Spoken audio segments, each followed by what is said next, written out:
Pernah kepikiran nggak? Kenapa sih peradaban-peradaban hebat di masa lalu kayak bangsa Maya atau Viking di Greenland bisa lenyap begitu aja? Padahal ada juga loh peradaban lain yang berhasil bertahan. Nah, pertanyaan ini tuh ternyata bukan cuma soal sejarah, tapi ini soal kita hari ini. Jadi yuk kita bedah bareng-bareng jawabannya. Oke, kita mulai dengan sebuah teka-teki yang menarik nih. Sebuah cerita dari masa kini dan juga dari masa lalu. Coba deh, bayangin dua peternakan sapi perah yang mirip banget, meskipun terpisahkan oleh waktu ratusan tahun. Di satu sisi, ada peternakan Hulse di Montana. Ini modern banget, super canggih.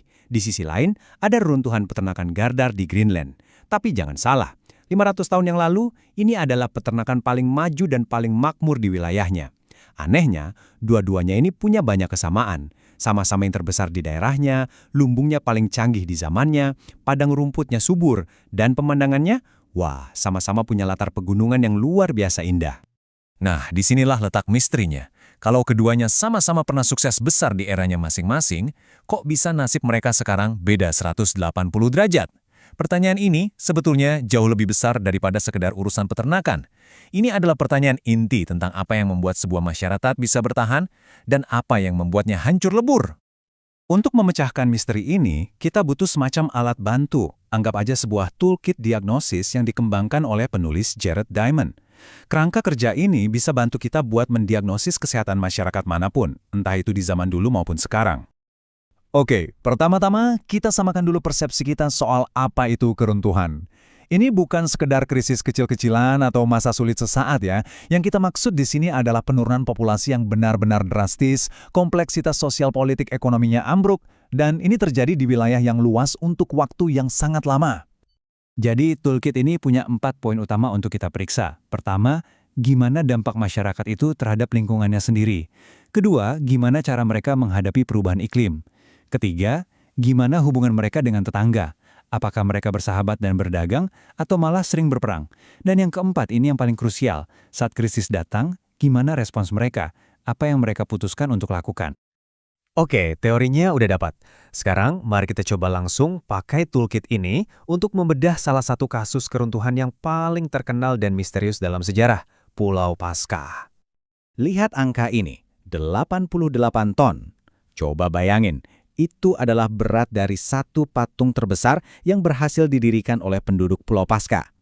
Biar lebih kebayang, itu kira-kira setara dengan berat 12 gajah Afrika dewasa yang ditumpuk jadi satu.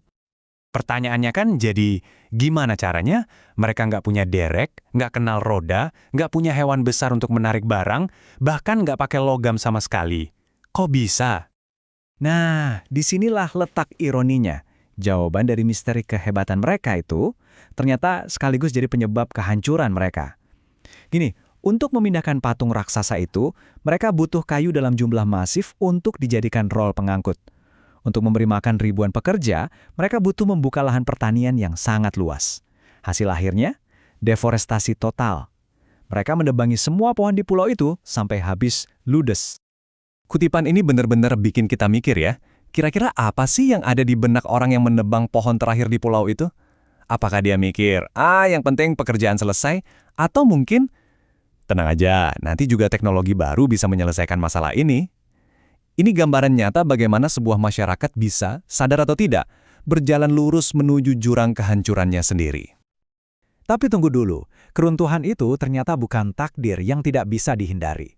Itu adalah sebuah pilihan. Dan kisah Jepang di era Tokugawa jadi contoh yang sangat jelas soal ini.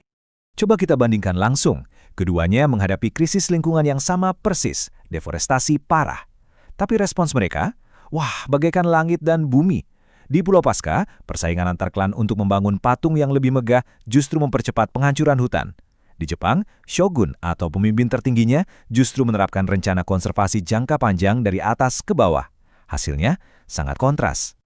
Jadi, para pemimpin Jepang ini membuat keputusan yang sadar untuk mengelola sumber daya mereka.